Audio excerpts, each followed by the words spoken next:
Buzzkills, the show that is not psyched about partying like it's 1864.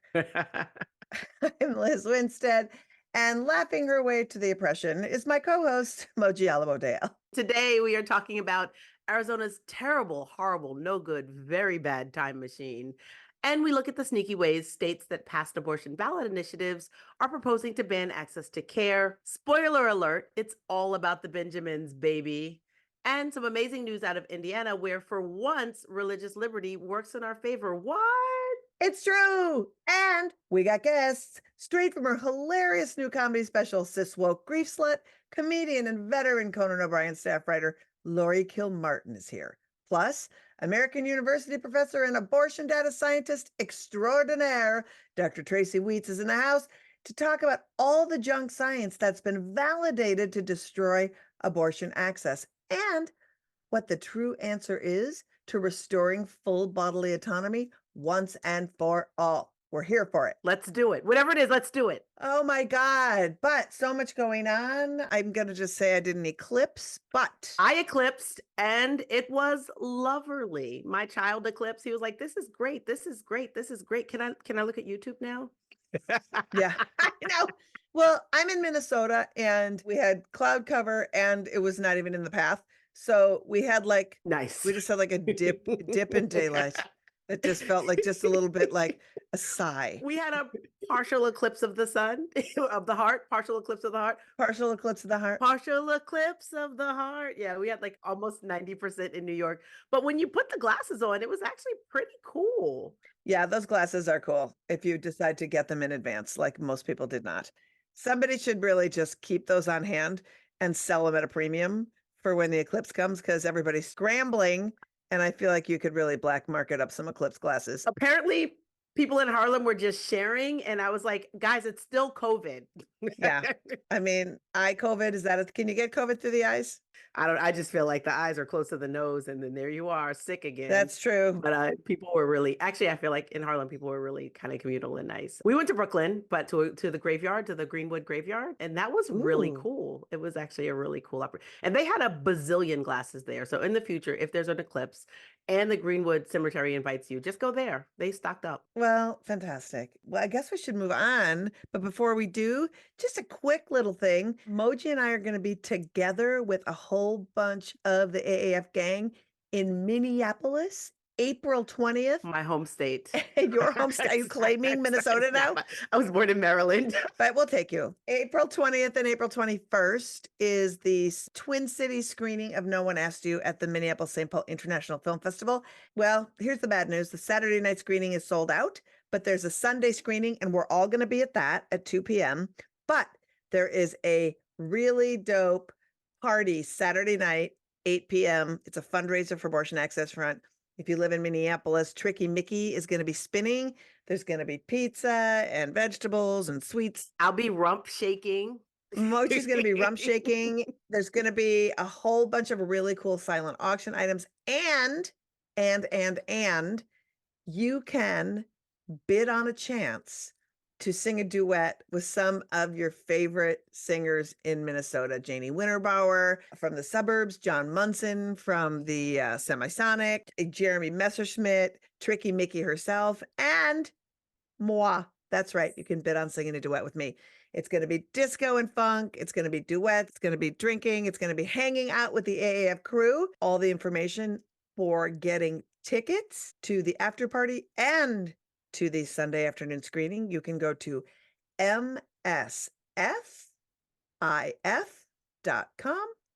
and find No One Asked You, or put the link in the show notes. But join us. It's going to be fun. It's very rare that so many of us are together hanging, and we really want you to come see the film, have a drink with us after, and have a dance. Oh my God, it's going to be really fun. Liz, let's move on to this week's steaming dump of abortion news.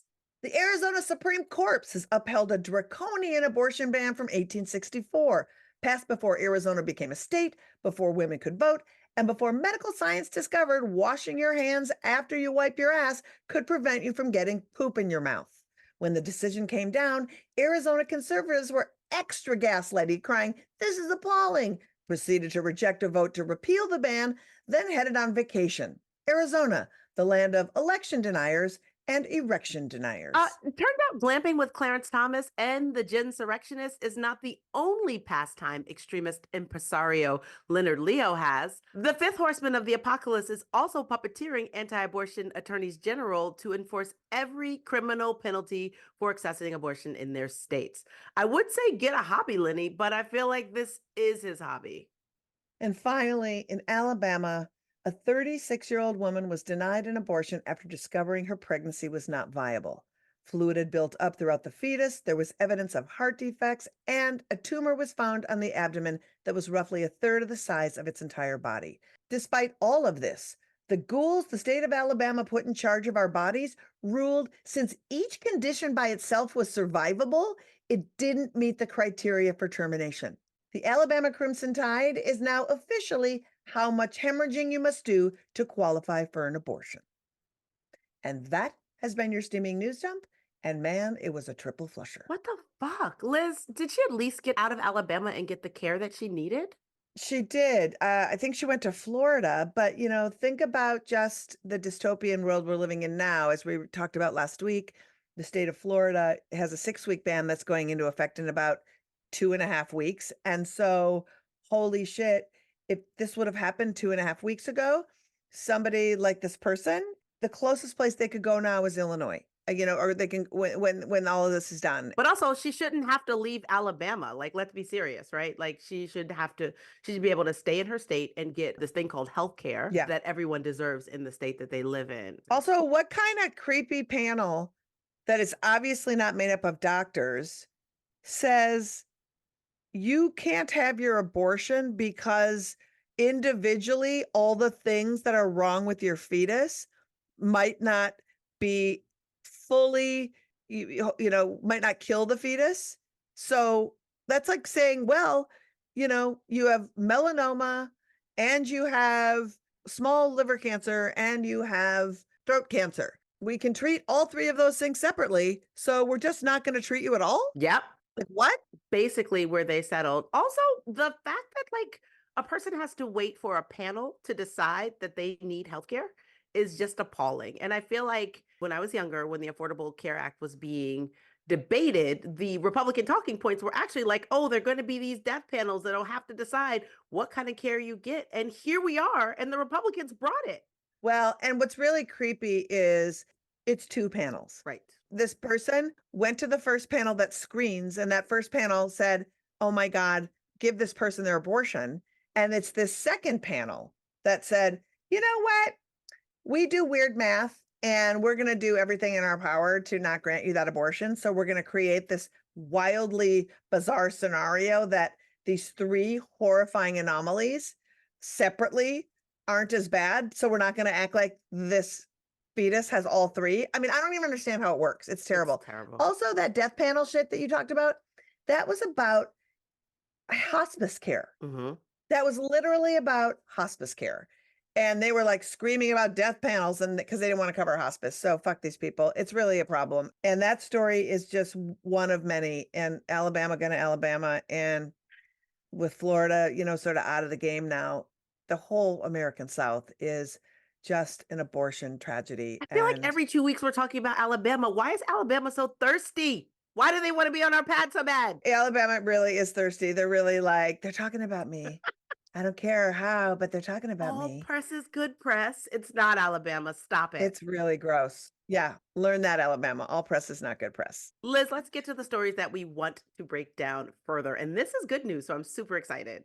I know. Everybody take a deep breath and an exhale because this is actually not good news. I think it's actually great news. So it's great news for a couple of reasons. So the state of Indiana just handed Mike Pence and Mother their asses and the rest of us a sweet ass victory. Yep, the Indiana Court of Appeals just ruled that religious freedom also means freedom from religiously based abortion bans. Look out. So if your congregation is St. Aborticus of Indy, guess what? You can worship as you please. Oh, I want to join St. Aborticus of Indy. I want that. I feel like those would be good shirts. St. Aborticus of Indy.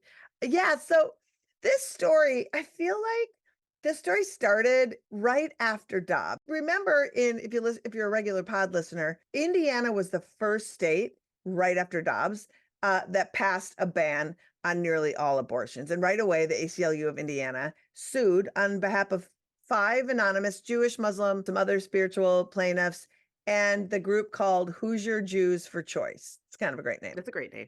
I love this. They argued that their religious beliefs not only support, but in some situations mandate abortions that would be illegal under Indiana's ban.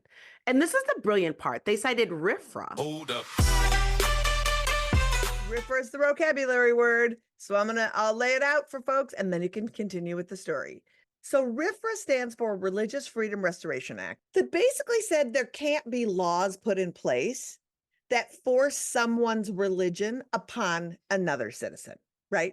And so that was like the federal take on it. And it was written by a bunch of Democrats, Ted Kennedy and Chuck Schumer. And then Mike Pence in Indiana decided to beef that up and change it out a little bit. So it really, really tilted that anybody who was Christian and felt aggrieved by somebody else's behavior was having their, religion imposed upon. Mike Pence enacted this beefed up that you talked about in Indiana. And again, it's been used pretty terribly and kind of against all the things that most of us on this podcast stand for. Yeah, Hobby Lobby. They used it in Hobby Lobby. There was those nuns that didn't want their secular employees to be able to have birth control and their health insurance.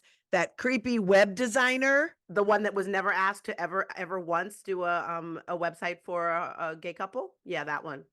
And thought HTML was like the Myers-Briggs test. She was an idiot.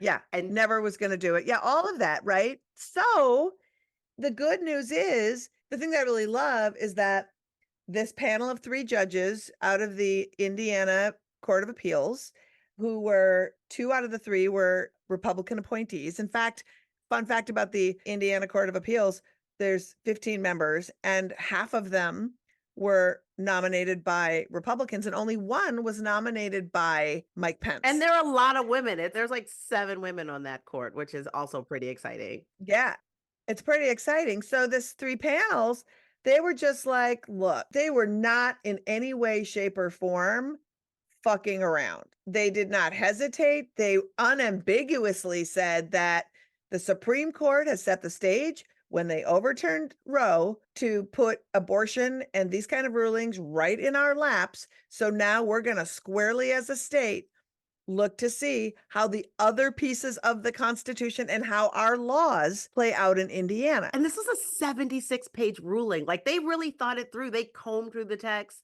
This was not like an afterthought or something they wrote in the bathroom. Like, they put the time in and they were unanimous. And they were using Mike Pence's own words, letter of the law in the RFRA law that is Indiana's RFRA law. And they just cited. It was interesting. And I love this. The judge that sort of wrote the opinion, her name is Leanna Weissman. And she said that pregnancy by its very nature defies simple prediction, which I think is so right. And they based sort of everything on what was presented to them that said plaintiffs presented enough evidence that their religious beliefs were burdened in the forms of altered sexual and reproductive patterns. How incredible is that? That sounds so like vague sometimes. It's like, oh, altered sexual, what does that mean? And specifically, it meant that due to the fear that they may not be able to obtain an abortion as directed by their religious beliefs, the plaintiffs had just stopped having sex. Yeah. Intimacy with their husbands went way down. So I like the idea that, you know what, I can't have a healthy sex life with my husband. And so that violates my religious beliefs. I am here for that. I love that. Weissman was also really great because she essentially said that like the U.S. Supreme Court has been really clear that the exercise of religion includes performance of or abstention from physical acts that are engaged in for religious reasons, including having abortion. I love that. I mean, like, this is really clear. And this case, hopefully, is going to move forward to other cases. Yes. Because this isn't the only religious freedom case. We knew that Florida, they had a case, but then they foolishly merged their religious freedom case with the challenge to their 15-week abortion ban that was challenging whether the constitutionality of the ban. And because they merged it, I think that case went away, which is a huge bummer. Last year, we had plaintiffs on in a similar case from Kentucky who argued that their state's abortion ban violates their religious beliefs under the state's constitution and freedom law. And they say in a lawsuit, which has been removed to federal court, that Kentucky's Republican dominated legislature imposed sectarian theology by prohibiting nearly all abortions, which I think that is really interesting. Sectarian theology. It is. I mean, it's basically it. It's basically saying you are imposing your religious theories on all of us who may not hold the same sincerely held religious beliefs. I love that. I do too. So, it's a good case to watch because it's going to open up a whole conversation and I think a whole legal precedent to say if you're going to say things violate religious beliefs, then that's got to go both ways. And let's just see where that plays out, which is going to be awesome. So we won at their own game, which I like. But I know your story this week in Ohio, they are just constantly playing a game of how can we fuck the people when we know what the people want, but we don't want the people to have it. So yeah, Ohio is basically here with the shenanigans, right? Ohio voters decided in November, overwhelmingly, surprisingly in some instances, to add abortion rights into their constitution. But the legislature is still full of a whole bunch of right-wing fuckers, and they have shenanigans. So this one representative, Josh Williams, has decided that he was going to write a new bill, and it would punish local governments that support abortion access by taking their money, money that they are due, and then hand that money, those taxpayer dollars, to fake clinics. Ohio established this fund in like the 1930s or something, right? Like it was, right. It comes out of your tax dollars and its purpose is to sort of give local governments part of the state tax revenue to put towards roads, EMS, sheriff departments, infrastructure, snow, trash removal, parks, just like helping them improve their local community and stabilizing communities, right? So that basically if your roads are not getting built, here's a little money from our state money that helps you kind of stabilize your government. You don't have to depend so much on like property tax revenue, et cetera. And it's not a little bit of money. No, it's not a little bit of money. I actually thought that it was, but it turns out, Liz, it's like $455 million. I just don't understand the fact that they could say to a community, this thing that's legal to do, we just don't like it. So we're going to withhold your share of this honeypot. And even worse, icing on the shit cake, give it to fund abortion reversal education and fake clinics? It's more abortion regret education, right? This $455 million is parsed out to different small, towns, cities, different municipalities. And the fractions based on like, I don't remember what the thing is, but they go out to different municipalities.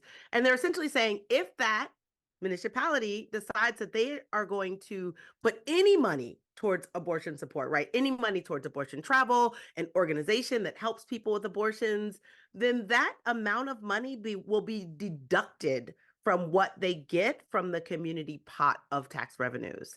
So wait, does that mean if I lived in a community and I ran the abortion fund there and there wasn't abortions in my community, but I was running an abortion fund, that if they found that out, that could technically jeopardize this windfall for this community? If the state gave your abortion fund money, then if like the city, so if you were like in Toledo and you had a fund and the city of Toledo decided to give you money for your abortion fund, then the state would say, great, Toledo, that money that you gave them, we're not giving you that money. We're deducting it from money that you would otherwise get from the state.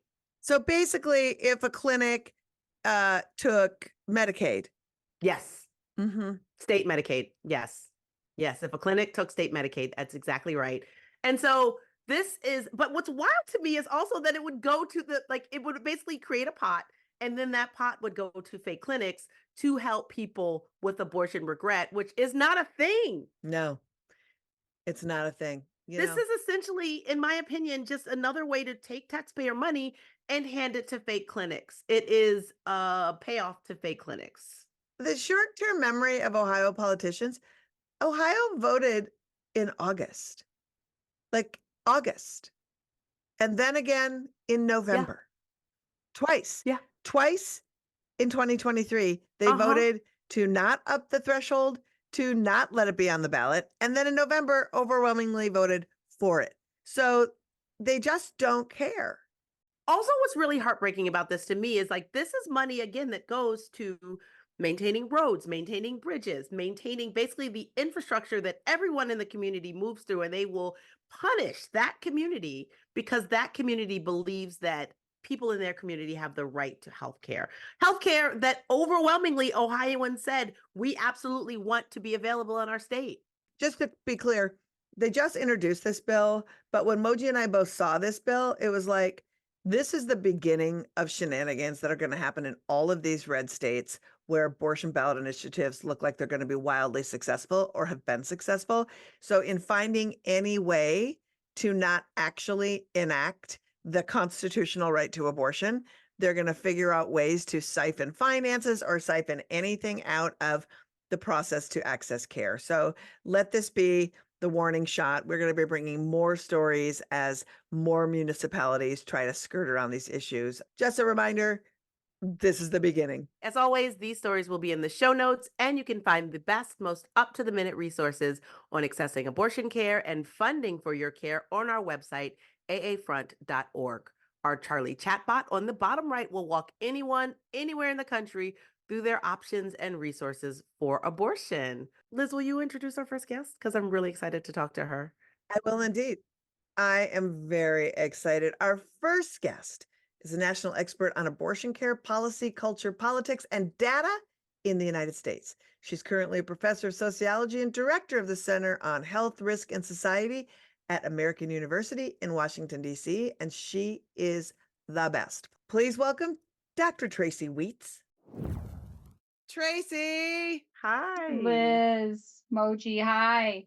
we're so thrilled you're here because we're in a moment right now that is full of unbelievably uninformed people who want to advocate for abortion. Like the our side people are something that I just kind of want to open up with first, because research is your jam.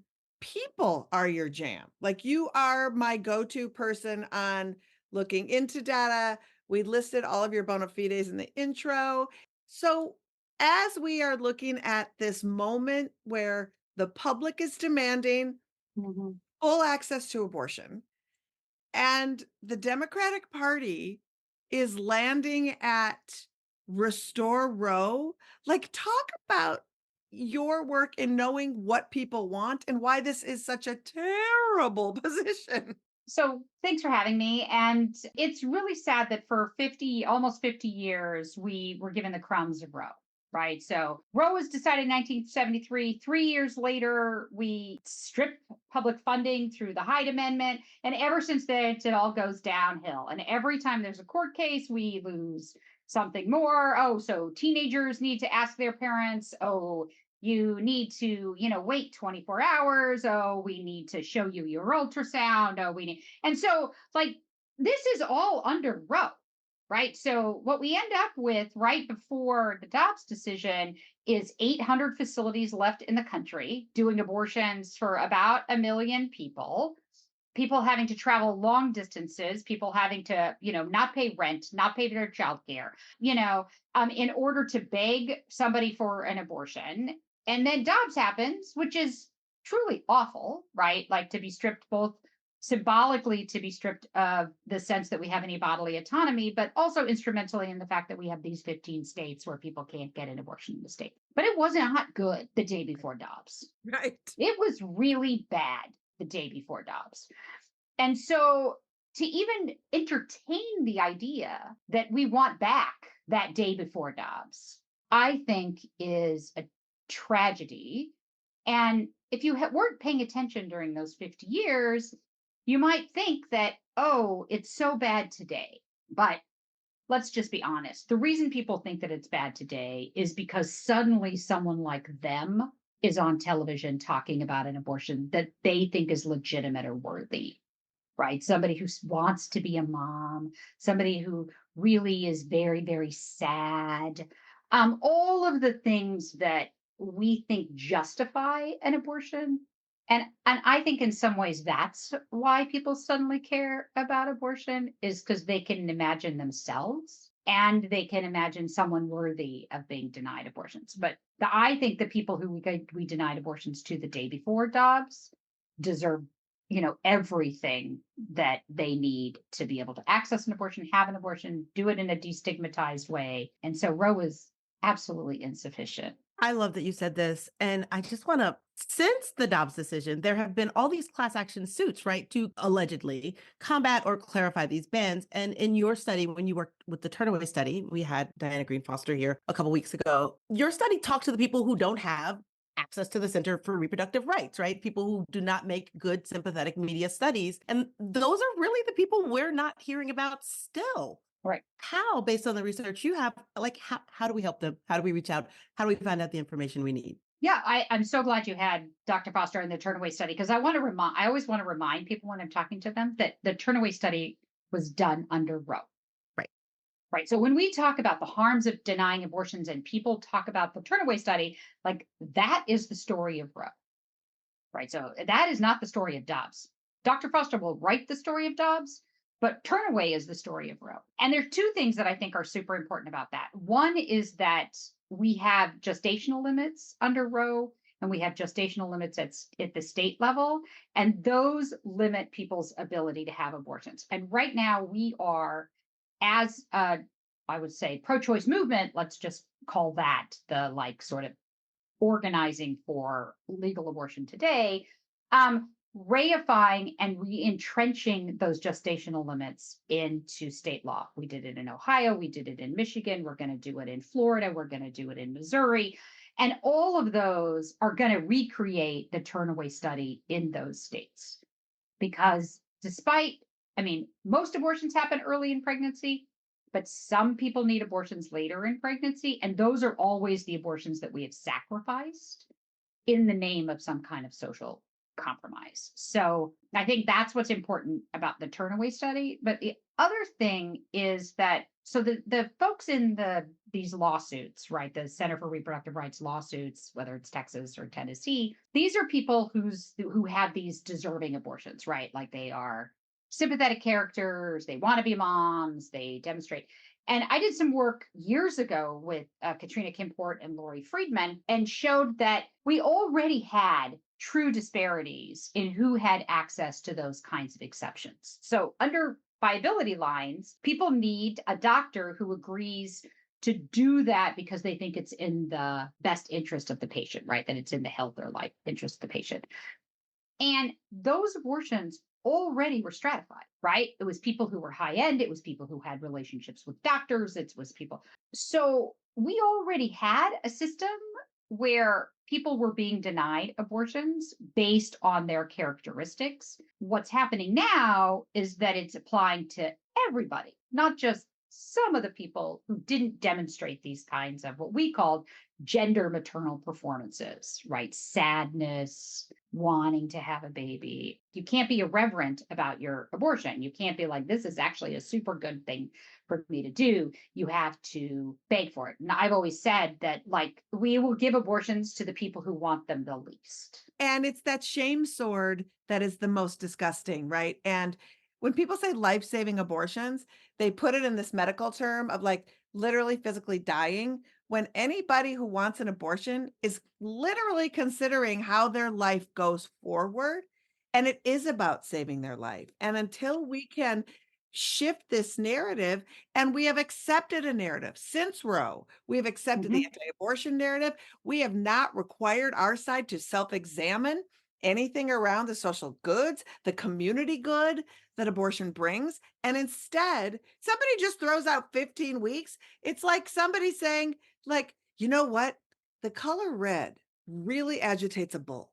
So let's just say red is really harmful and causes mental illness based on nothing, based on nothing. And then just everybody co-signing on it, right? And so until we can get to that point, and we try to do it constantly on this podcast, but it's really maddening to hear people. And a lot of times I don't even blame regular folks because the conversations have never been allowed in spaces, in media. Nobody's kept up with like what we really should be talking about. So people have these uninformed arguments where they're trying to sound sympathetic when really they're just stigmatizing. And it really pisses me off. I think that most people in America, what they really want is that they want the social conflict of abortion to go away. They don't actually really have an opinion about abortion. What they want is for us to stop yelling at each other and fighting and them having to drive by the bloody fetuses and, somebody getting yelled at.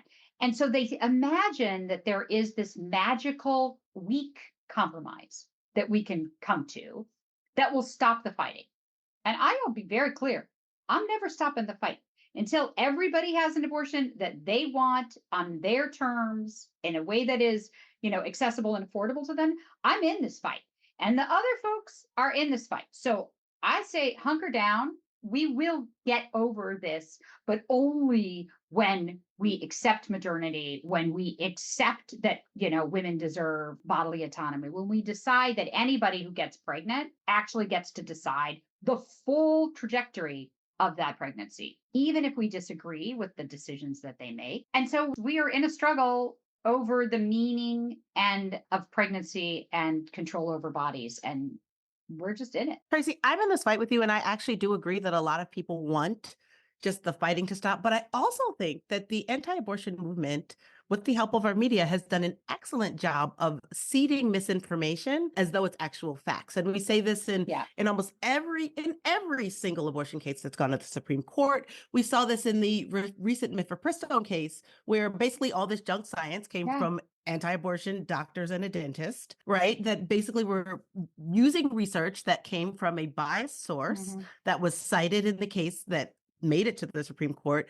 Can you just talk about these kind of garbage studies and how this non-fact data seems to like seed the conversation around abortion in a real impactful way? Yeah, I mean, I think that the anti-abortion movement knows it can't win the argument on what they consider to be the morality, right? And they can't actually say what they really mean, which is like they don't actually think that people who with the capacity for pregnant are equal, but you can't win that in a court. So they come up with like scientific justifications that allow them to use the apparatus of the legal system and the legislative system to restrict abortion based on these kinds of facts, because they can't actually win on the arguments that they are putting forward because they're not majority arguments, right? We've moved on. We think women should work.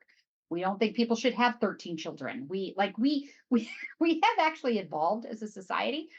And because that is not their vision, they have to make stuff up. And the best way to make stuff up is to do what the merchants of doubt have done for a long time, right? Whether it was cigarettes or guns, is to make up what sounds like scientific things, and to draw on stereotypes that we all have. So the idea that like women will regret their abortion, right? We have 50 years of millions of women having abortions. We would be having an epidemic of depression if it were actually true. We would be seeing this in the general population. We're not seeing it in the general population. But it draws on the idea that they believe that every person is driven to be a mom. And the highest thing that someone could do is to sacrifice their life for their child, which is why they don't care about EMTALA, right? Because that's the role of mom, is to give her life for that child. And so they draw on that to make us think that maybe regret is real. And then it gets validated by the courts, and then bad journals,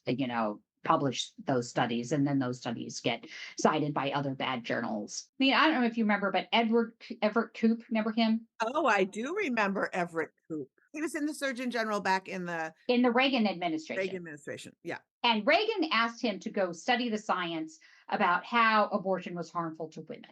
And he was the last principled scientist on that side. He had written a book on anti-abortion. He was strongly anti-abortion. But he said, look, this is actually not true. This is scientifically not true. We should focus the anti-abortion movement on what we care about, which is the fetal rights. But he was the last principled guy there was. And since then, they just accepted and just spout bad, untrue things. But as a researcher, that must be incredibly frustrating for you. Like as a person who actually looks at the data, that just must like get your gullet. I mean, it's part of why like Dr. Foster was so motivated to do the Turnaway study, right? Because like she heard, Justice Kennedy say, well, while there's no reliable evidence, it seems totally fine to me that I can accept this, right? And, there were several scientists who worked through the night to try to take on those mifepristone bad studies right after they came out. In the end, we care. I mean, just like you care about comedy craft, we care about scientific craft. And when people do it badly, I would like to heckle these guys. Can I do Can we that? throw tomatoes at them? Did I do that? No. But it does a disservice because then the general population thinks that science can't be trusted. Well, Tracy, I just want to point out too, for those who aren't as in the weeds as maybe we are, is that, we had Roe and then we had the Planned Parenthood v. Casey mess of a Supreme Court case, which, the decision was we'll uphold Roe, but we will give the states the opportunity to create abortion restrictions based on, as long as they didn't create an undue burden. And part of that was many, many, many, many anti-abortion people presented amicus briefs with their abortion regret stories, right? Mhm. And so that's what gave Kennedy permission to say, well, look at all these people, people in our side didn't do anything. And in the whole women's health case, we had so many positive stories come forward, and we've actually stepped up. Yeah. But one of the things I wanted to ask you is, in the research that we do from our side, the good research, the research that doesn't have an agenda, that comes out with research that is a study of things, and this is what we report.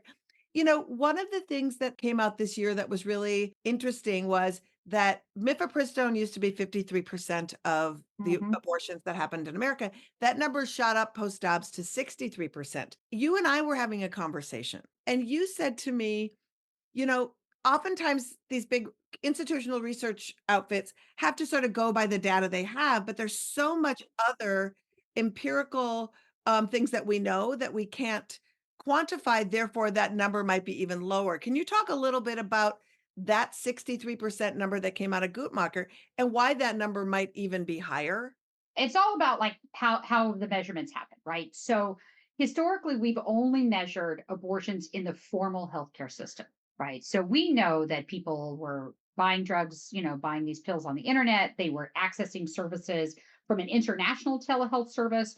So we weren't counting those at all when we were counting the 53%, right? Today, we are counting some of those other things. So the international telehealth service now provides services inside the United States, but we only count the ones in the formal healthcare system as the people who are getting served in states where abortion is legal or in states where abortion is not yet banned, but telehealth is legal. So that would be a state like Florida. But if those same providers are providing care to people in Texas or in, let's say, Mississippi, we wouldn't count them as in the formal healthcare system. So the decisions that researchers make that, number, like sort of probably smaller than it actually is. However, what is important is that the trajectory is going up, and we're not off by like, we're not at 90%, we're not that far yet. And we're not counting it at all the real informal sector. So we now have community-based distribution models. So where, groups of community activists acquire and distribute abortion pills within their local community. We don't have any way to track those. So that might mean the number is much, much higher, or the number could be lower, because Dobbs made people really afraid that they wouldn't be able to get the abortion pills that they need. And so some people who aren't pregnant are ordering abortion pills, and we might be counting them as abortions, even though they're not using those yet. They haven't used those drugs yet. So we have a lot of noise in the system, but I think what you can take independent of what we would consider the noise in the system is that a medication abortion is becoming overwhelmingly the option of choice. Yeah. Or necessity. Probably a little of both. Probably a little of both, yeah. Yeah. we talked about a lot of stuff today. You are such a font of information as you are looking at what's coming down the pike, what we are looking at, how we all need to shift in our advocacy to do a reset and help restore abortion access fully. That's what I want to restore. Yeah. What should we be thinking about? Abolition. I mean, we really need to think about the abolition of abortion laws. There is no reason there should be a law about abortion, right? We don't have a law about any other thing. Let's say I want to treat my cancer. I'm diagnosed with cancer. I don't believe in the medical system. I want to use vitamin C. I want to, I want to pray. Horse pace. That might be, someone might think that's a terrible decision for me and that it's likely to end my life, but I'm perfectly allowed to do that. And there's no law that says I have to treat my cancer in a particular way. But if I'm pregnant, what I do with my pregnancy is determined by law. And in fact, we need to imagine a full abolition of pregnancy related laws. That's different than healthcare regulation, which says, your clinician, if they're going to charge you for this service, should be, licensed and should be trained. But what I get to do with pregnancy shouldn't be subject to law. And I think we are still looking for the right abortion law, and that's the wrong question. How do we do that? We have Canada as a great example. So when Canada, about the same time as the United States decided Roe, they would decide their abortion case, and what they would choose to do rather than to offer some kind of weird set of laws is completely decriminalize it. Abortion is just not in the criminal sector. It's not a matter of law. It's a matter of healthcare regulation, but that's a different thing than a matter of the criminal. And we make it a matter of the criminal code, and no pregnancy issue belongs in the criminal code. Tracy, tell people where they can find you and where you think they can do some good in this world. I am a professor at American University, so you can find me in the classroom, or you can find me on Twitter, although I'm not. Oh, is it X? What do we call this now? We dead name Twitter all the time. Thank you. At Tracy Weitz, but mostly you'll find me in the scholarly literature. And I just want to make a huge plug for AAF. I've been a big fan of the organization since its founding. I think it does incredible work. I'm working on a book right now that is trying to understand what happened to the social movement. And one of the things that we find is that we have very few activists. We have a lot of advocates. We have a lot of lawyers. We have a lot of doctors. We have a lot of people like me, scientists. We have very few activists. And AAF is one of the few activist organizations left to work, and they deserve financial and material support. Well, thank you. I mean, who's not going to love that? I love that. Listen to the scientists. Dr. Tracy Weitz, thank you so much for joining us. And hopefully I will see you very, very soon. Thank you. Thanks for having me. Thank you. Listen to the wise Dr. Weitz and be sure to support Abortion Access Front. And now let's bring on Dukes to play Abortion or Distortion. I'm so excited. I listened to you guys when I was away and I was like, a new game. I love a game. How are we playing it? Is it Dukes against the world? Is it how do we do it? Is it it's me against you? It's me against you this time. It's me against Liz. I'm ready. I got my mitts on. Wow, so aggressive. I know, so aggressive. I know, so aggressive. It's the eclipse. No, you two, I'm forcing you to be on the same team. Oh my God, we're on a team, Moji. I feel like this is some kind of a team building exercise. I like it. So how does the game work? Well, this is Abortion or Distortion. This is the game where I am going to name 3 things, and you will have to guess into which of 2 categories it falls under. Let's see if I can stump you this week. I'm asking you to guess if these are ancient, quote unquote, medicine or modern conservative junk science. Are you ready to play? I thought about bloodletting. It was at the top of every list. Is there bloodletting? I want a couple deeper cuts here. Okay. All right. So I'm going to give you 3 things. You're going to tell me if it's ancient medicine or modern conservative junk science. Are you ready to play Abortion or Distortion? Yes. Yes. Okay, great. Number 1, is it ancient, quote unquote, medicine or modern conservative junk science to cure low libido in women? Give them a warm, hefty dose of horse saliva. Horse. Well, here's the thing. Horse urine is used in something like some pregnancy situation that I never wanted to be pregnant, so I was never going for those kind of things. But I know that like some kind of like virgin horse urine or some shit is a thing.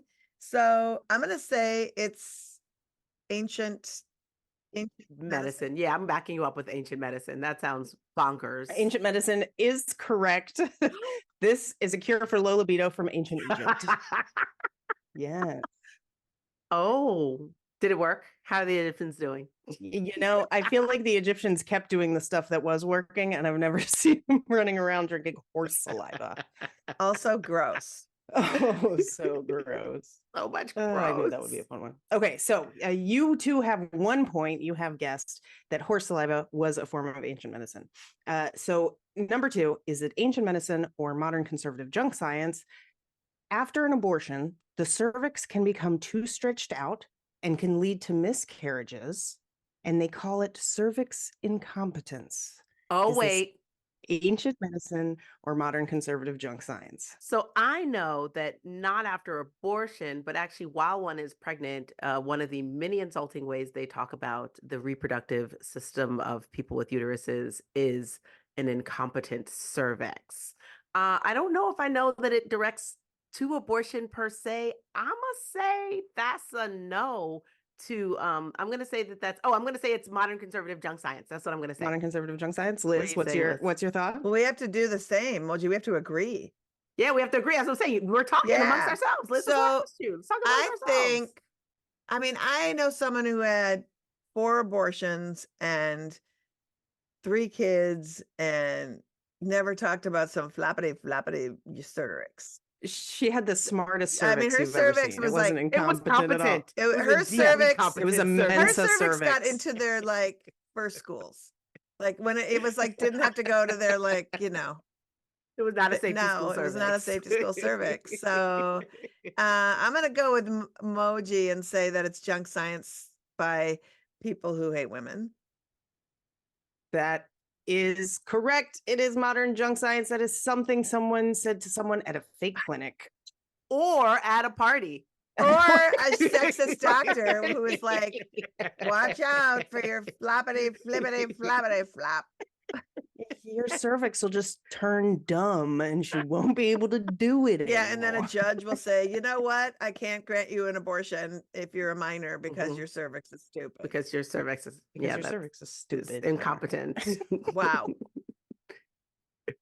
We're 2 for 2, Liz. Go us. Yeah. Okay. All right. You guys are kicking my butt. I knew that you two would be a tough team. So I've made this last one very tricky. Are you ready for is it ancient medicine or modern conservative junk science? The belief that a spate of profoundly inclement weather was to be blamed on people being allowed to have abortions. There was a lot of bad winter weather, and that was because people were having abortions. Is it ancient medicine or modern conservative junk science? I feel like, you know, the Westboro Baptist Church, like that was sort of foundationally their mission. And they would always talk about like hurricanes were because of abortion and Mhm. butt sex, and anything bad would just be abortion and butt sex related, and everything sexy, Everything but abortion. butt abortions are. Yeah. Yeah, those butt abortions are bad. I have had a butt abortion. I think we all have. I think we all understand what that means if you know.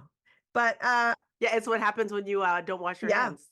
exactly. Or your ass? Or your whole hand ass. And so I'm gonna say modern junk science is what I'm thinking, Moji, but what are you thinking? Yeah, I'm with you. I agree. I feel like I've heard that is the one that I'm definitely sure I've heard in a thing. Yeah, maybe a news report. Maybe it was the Washington Examiner. It's entirely possible because this was said this past Wednesday by Maine Representative LaMellon when they were talking about their abortion ban. Yeah. Well, you guys kicked my ass at this game, but it was really funny. So I think we Oh my all God. won. That was super fun. Dukes, it was so fun. I feel like I love a game where you have to think a little bit Yeah, I like it. Dukes, thanks. Liz, I like teaming up with you. Yeah. And Dukes, thanks for coming with the excellent questions. Next time, I'm going to win. Have a great week. Yes, Dukes, we'll see you next time. Moji, we're a good team. Oh my gosh, Liz, that was so much fun. Yeah, I mean, bring in the questions. Dukes is incredible as well. Also, like, I feel like ancient science was actually science. But okay, we got to move on and remind people that we couldn't do this podcast without the support of our fake sponsors. These days, it's easier than ever to get around in countries where you don't know the language. Just practice for a few weeks with Duolingo before your trip, and before you know it, you'll be able to say, Juan eats apples to everybody you meet. Juan come manzanas. But what about the language of sin? How do you express your judgment in language they can understand? Introducing Christian Babel, the first language app for the evangelical international traveler. And it's so easy. Just download it, choose your target language, and Christian Babel will teach you 100 common phrases for condemning sinners on all 7 continents. Just shout your condemnations directly into the app, point your phone at the sinner, and let the app do the translating and the yelling. Visiting Lisbon? If you see someone walking into an abortion clinic, you have your choice of phrases like Bebe matando prostituta. Your Uber driver in Paris is giving homosexual vibes? You can remind him that la anus est le terrain de jeu du diable. Christian Babel. Proclaim God's retribution in any language. That just seems like Google Translate for Christians. I'd love to see someone take their Christian Babel to Catalan, see how that works out for them. Also, I like the idea that it just gives you the phrases to say. So you don't even really think about what horribleness you're spitting out. It's just like, here's some horrible things. I wonder if there's like things in it like, is there a Catholic church nearby? Or is it just like how to make people feel terrible in all languages that you can? Okay, we got to move on. The show is so long. Let's get to our next guest. All right. Our next guest is an Emmy-nominated and WGA award-winning writer for Conan and has brought the funny to many other writers' rooms. She's also an author, comedian, parent, and certified badass. Take a listen. My son is 13 years old now. He struggles on school. He has ADHD. Those are actually his grades. Yeah, you got 2 D's and a H. And the doctor goes, well, if you put your son on Ritalin, he'll do better in school. And I looked into it and I decided not to. I decided instead I would lower my expectations. Right? Like when he was born, I remember thinking, wow, my son could be the president of the United States one day. And now I know he could be the president of the United States.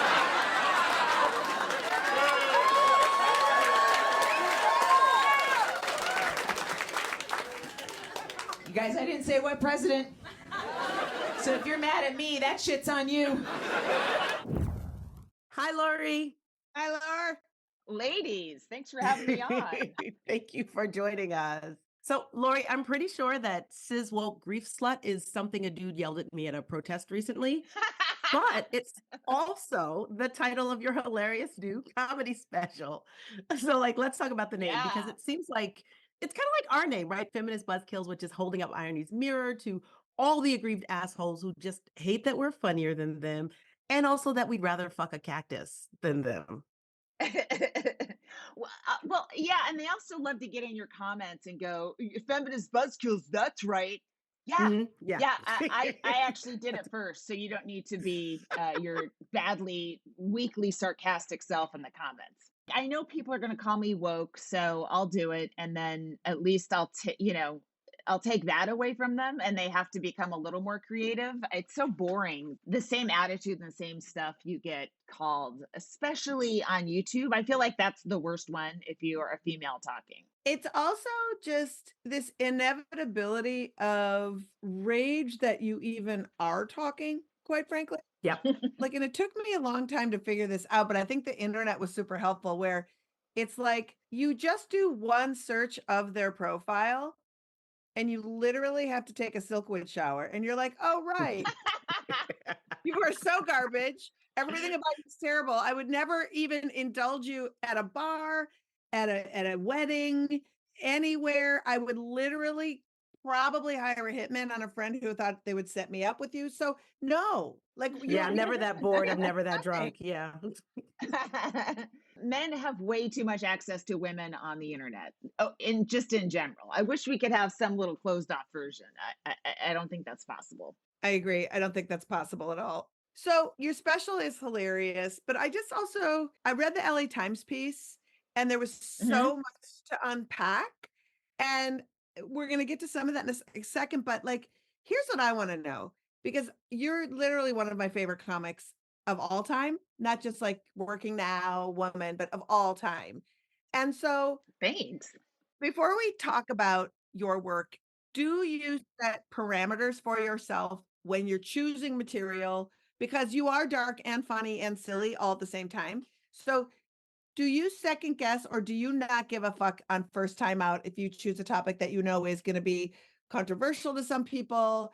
And we all know that just being on stage as a woman and deciding to be there is controversial. But like, do you set parameters? You're like, yeah, I think, how do I want to frame this? Or do you just go for it if you think it's funny? I go for it, I guess. I don't sit there and go, oh, this is dark. Let me see if, like it's got to be something that kind of is bothering me that I want to try to break down.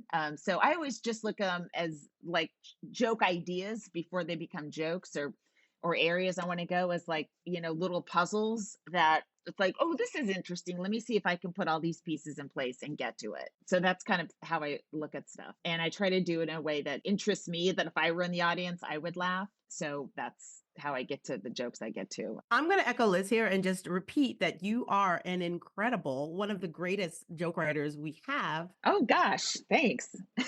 Our head writer thinks the same.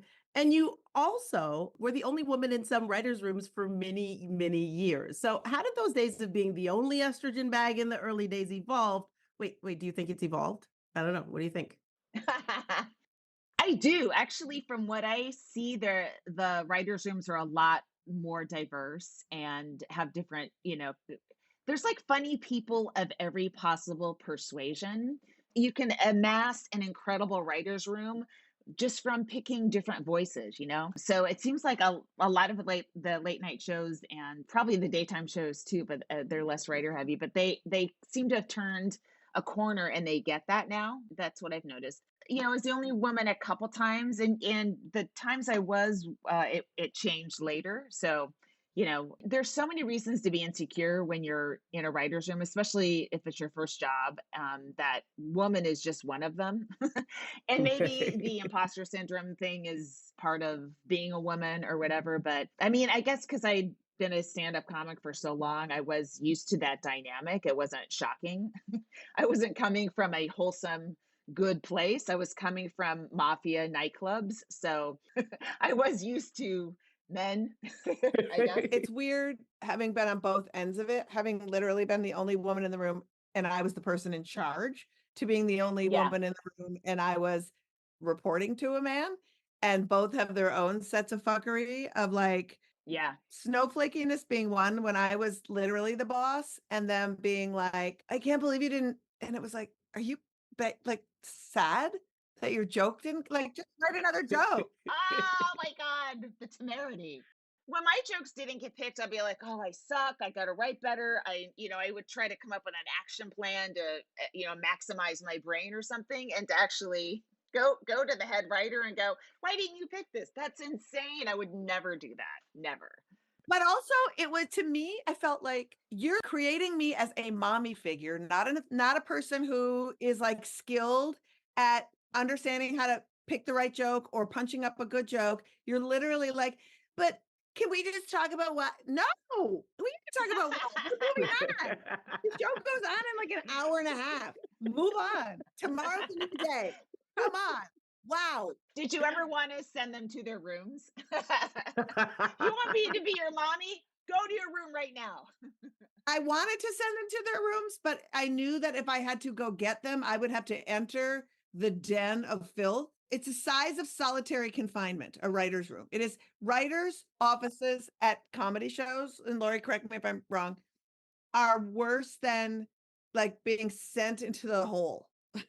like on us. They can be awful. Yeah. They're tiny, opposite of creatively like inspiring, and it's just full of funyuns and regret and like guys who don't get up early, so showering becomes unpart of their repertoire. It's wild, actually. That I do think part of the diversity in writers' rooms is showerers. Like I think Yeah. people are including that in their packets. I wash every day and I don't mind it. It does feel like you can tell when there's not diversity because you'll hear a joke and you'll be like, so nobody that in any way references was around when you guys decided that was acceptable, huh? Right. Nobody went, hey, yeah, you can tell when there's not that. Wow. I think that's how you tell a good show now too. It's like, oh, is it Mhm. really speaking? Especially shows that have any kind of like responding to the world or to the news elements to them. Yeah. Like the ones that feel the most relevant are the ones that have people on their staff who are most affected by the garbage that's happening because Mhm. they can write the darkest, funniest shit about what's happening to them. It's nothing better. Yeah, and as you said, they can also stop stuff that makes someone look kind of out of Yeah. touch, which a Yeah. lot of wealthy hosts could, they could, if they choose, live lives where they are not in touch remotely with how the audience lives. So even if they're trying to be real, they're famous and they have Right. meetings and people and assistants and stuff. And so if you have a few writers that are like, oh, this plays a little bit this way, let's tweak it. That's also a great thing too. It just keeps the host from. If I were a host, I would want that just to make sure. We all have blind spots and we all have things where we're just not going to notice, and so you need people that would notice that. Yeah. All right, we're going to pivot, Laurie, because you're on an abortion podcast. It's the funniest abortion podcast, we'll have to say, like out there in the universe. So let's talk about comedy and abortion because I don't give a fuck and I find many hilarious things about abortion. So tell us a little bit about how do you talk about abortion in your life with people? And then how do you talk about abortion on stage? Is it different?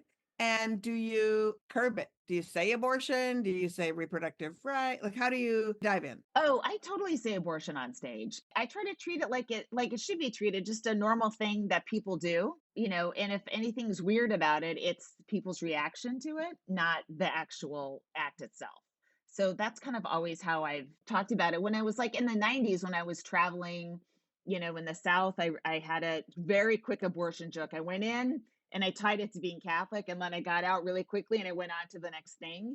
And I wouldn't linger on it because I was like, I don't want people to realize what they just laughed at and to think about it. So I'd pop around, go to another topic quickly. But I'd also feel like, what a victory. I got a laugh on an abortion joke in Chattanooga. That's always dicey. But I talked about this on my special, but I got doxxed and Sean Hannity did a segment on me because I just told a dumb abortion joke on MSNBC because I was on the weekend that they leaked that they're going to overturn Roe. I watched that episode when you were on Amen. I watched it. It's not a great joke. It's just a dumb little riff.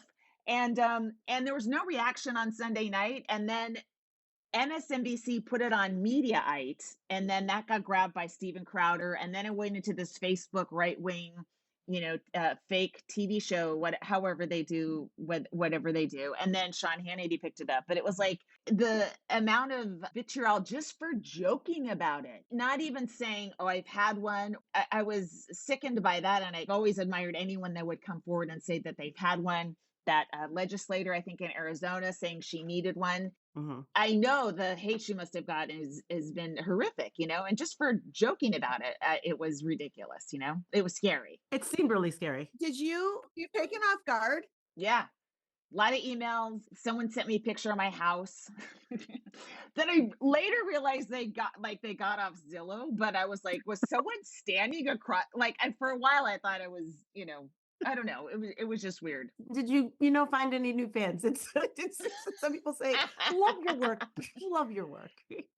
Not really. And then I got some I'm a Democrat, but they don't think nice. it's funny. It's sacred. You're creating fodder for the right wing. No, we're supposed to be silly and whimsical about everything that we do and everything that happens to us and everything we're faced with. That's the human nature, is to find something funny about it. That's what we're all kind of looking for when we want laughs, So yeah, that was another side that was, beyond the Christians that were outraged. We get those. Oh, we get that all the time. Like, first of all, we have permission from the people who help us fundraise for our nonprofit. When somebody writes, and inevitably they always do, we don't like the way, just what you said. I'm pro-choice. I was going to donate to you, but now I'm not. And we're like, you never were. Fuck you. Bye. Lose our numbers. Because it's just like, you're a liar. Right. And also, Yeah. our whole thing is Democrats' inaction around this and kowtowing to terrible language around abortion and using that language and never self-examining how you really feel, but just wondering how it's going to affect you politically and selling all of us down the river who've had abortions. They're the ones who I want to hold accountable more than anybody else. I know Stephen Crowder's an asshole. We already know that, right? But Democrats who are pulling that bullshit on you, no and no. We got your back, friend. Yeah, that whole safe but rare. No, just safe and easily available, please. Yes. That stigmatizing language of the 90s. Yeah. Yeah. Rare is how you order meat. It's none of your business if it's rare. Talk to the people injecting their semen if you want it to be rare. You don't talk to the person receiving it. Except the weenie garages are always the ones who get all the hate every single time. It's never about person who can't park correctly or who left the engine running, that you all carbon monoxide poisoning. God. Laurie, you and your friend Jackie, also a friend of the show, Yeah. have been doing a weekly pod called the Jackie and Laurie Show since 2015. What a way to maintain a friendship. You really know how to friend. Why'd you guys decide that that's what you guys needed to do to build a friendship? Like every week? Every week. I know. Yeah, sometimes we're like, oh, we got nothing. Yeah, we just, at the time when we started, it was mostly men doing podcasts and talking to other men, and it was men. And we thought, let's just do us, and we won't have guests because it's a pain in the butt to book guests, as I'm sure you guys know. And we have producers. We can. Yeah, we just decided to book ourselves week after week. But we actually didn't know each other too well. And Liz can attest to this because during the 90s, they never put women on a show together. Sometimes clubs would space their female comics months apart. So like I would go to a club and I'd see 8x10s on the wall and I'd be like, there are other women doing this. I see it. I see their pictures, but I can't ever meet them. Why? Because of that, I didn't meet a lot of like my so-called contemporaries until we were in our 40s and we'd all, moved to the same, big city together. And so Jackie was one of those people. I knew she existed. We both started in the late 80s and we probably didn't meet until the early 2000s, We've just begun to scratch the surface. I'm going to just ask right on the air, when we start going out again and doing our shows, will you join us? Because you're so awesome. I would love to. Every time Jackie tells me she's on one of your shows, I'm like, oh, I'm so jealous. So yes, please, let's do this. Also, will you please come back because your special is incredible. I want to just talk more to you about, because we haven't even touched the surface of like harassment, what it means to be a woman walking the earth and there's so much to talk about with you, but for the time being, I'm going to say, everybody, please, please, please go watch Laurie's special. It is so friggin' hilarious. Cis woke grief slut. Thank you. Listen to the Jackie and Laurie show, and you're just great. We'll put all your socials in our show notes. So Laurie Kilmartin, thank you for being a national treasure. Oh, yes, you're welcome. Thanks for having me on. It was a lot of fun. That is the correct response. You're welcome. Follow Laurie on Twitter and Insta at AnyLaurie16. Listen to the Jackie and Laurie pod wherever you pod, and watch Cis Woke Grief Slut at Apple TV, YouTube, and a bunch of other places. You can find out all those places at lauriekilmartin.com. The link, of course, is in the bio. That's our show. Thanks for listening. And thanks again to Dr. Tracy Weitz. And be sure to support AAF. Indeed. Did we make you smarter? Make you laugh today? Show us some love by liking, subscribing, and giving us a 5-star rating. Plus, stay connected with us on social media at Abortion Front across every single platform. With your help, we can get more people to learn about the assault on abortion access and have fun doing it. And if you haven't already, go sign our petition at aafront.org and ask the FDA to use their power to protect mifepristone. Looking for where you might fit in to do some abortion activism? We've got a 5-part activist training series, Operation Save Abortion, at operationsaveabortion.com. And while you're there, visit our super cool activist calendar, which is full of local and national actions and educational opportunities. This week, featured action is How to Bust Abortion Stigma Like a Boss, a virtual repro comms workshop hosted by Resurge, Vecinas Feministas, and the Abortion Dream Team. Attendees of the interactive session will talk about how stigma works in our minds, societies, and pop culture, challenge our own biases, and learn how to create positive and affirming comms and messaging around abortion. It's on Tuesday, April 16th from 12 p.m. to 2 p.m. Eastern Time on Zoom. Link is in our show notes. And just a reminder that next week, Moji and I and the AAF squad will be in Minneapolis to celebrate another showing of the documentary about Abortion Access Front called No One Asked You. If you're in the Twin Cities, please come. It's a special weekend. The Saturday night screening is sold out, but the fundraiser for abortion access and party is not. You can get tickets for that, dance, drink, karaoke, all kinds of things at mspif.com. Also, tickets for the Sunday screening at 2 p.m. are available. Moji's going to be there. I'm going to be there. The team's going to be there. So come and join us. It's going to be a great night. Ticket links are also in the show notes. And we're off next week. But when we come back, we are celebrating our 100th episode of FBK. And the team is surprising us with all kinds of guests to come in and regale and wax on and on with funny anecdotes and stories. Moji and I do not know what's in store. And that means hilarity. So you want to join us for that. So much hilarity. Also, join our Patreon. You'll support great content and get cool FBK merch and experiences. All pledges support this pod and all of our activism at Abortion Access Front. Pledge at patreon.com/feminist buzzkills. FBK is produced by Abortion Access Front. And finally, we leave you with TLC's Seeking Sister Wives Garrick Merrifield, a man showing you his whole ass when he reveals why he brings his lube to church. A lot of the scriptures, the terms where it says he fills you with the Holy Ghost, it's actually a sexual term. It actually means like sperm going into like intimacy that way. And even scientifically, we've found that, you know, when a man and a woman become one and his sperm goes in the woman, that his DNA becomes part of her. It actually goes into her brain and she becomes one with him. But yet the woman can't transfer her DNA back to the man. So it like showed the proof of how Christ is with his church. Like he transfers to us, we don't transfer to him. Feminist Buzzkills, the podcast from Abortion Access Front. New episodes drop Friday. When BS is poppin', we pop off. And if you want to support our podcast and all the work of Abortion Access Front, like, subscribe, and join our Patreon at patreon.com/feministbuzzkills.